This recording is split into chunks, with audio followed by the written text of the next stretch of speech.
Hello, this is Heather Hoffman, and today I have this soft, sweet little giraffe card that I put a fun, different little frame around. I've stamped the image already in advance before the video started.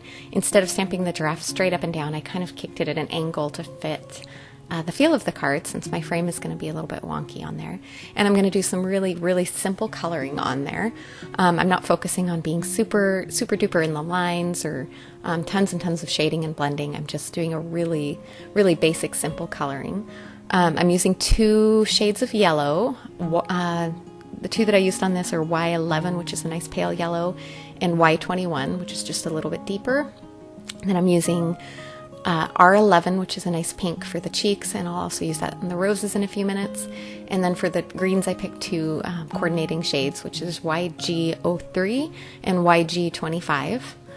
And I'm adding just a tiny bit more detail with that darker yellow, and then filling in the roses. And then I also, one of my favorite things to do when I'm Copic coloring is pull out a light blue. My personal favorite usually is BG10. It's called Cool Shadow, which is kind of fitting. And it's so fun just how a simple little outline around your image just makes it pop off the paper.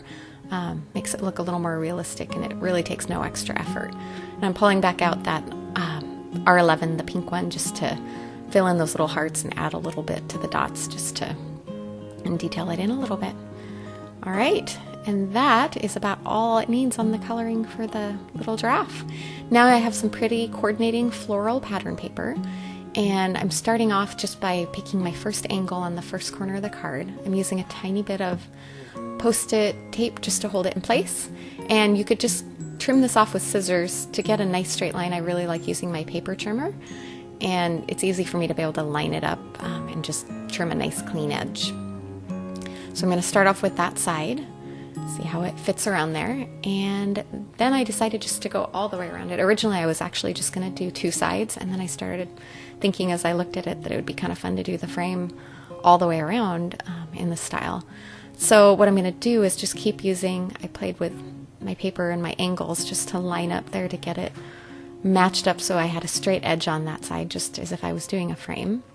And I'm trimming off each part.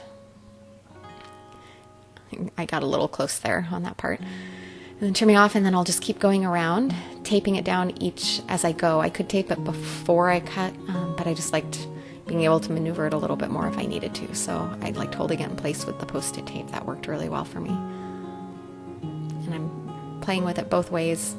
Eventually I end up using up a good part of the pattern paper, but it took me a little while to decide on each corner kind of how I wanted, and that edge wasn't super smooth, so I straightened it off a little to make it a smooth edge so I didn't have a rough, I think it was the side that had been torn out of the paper pad. You know how the top gets a little bit of the gum and goo from what's holding it together in the paper pad.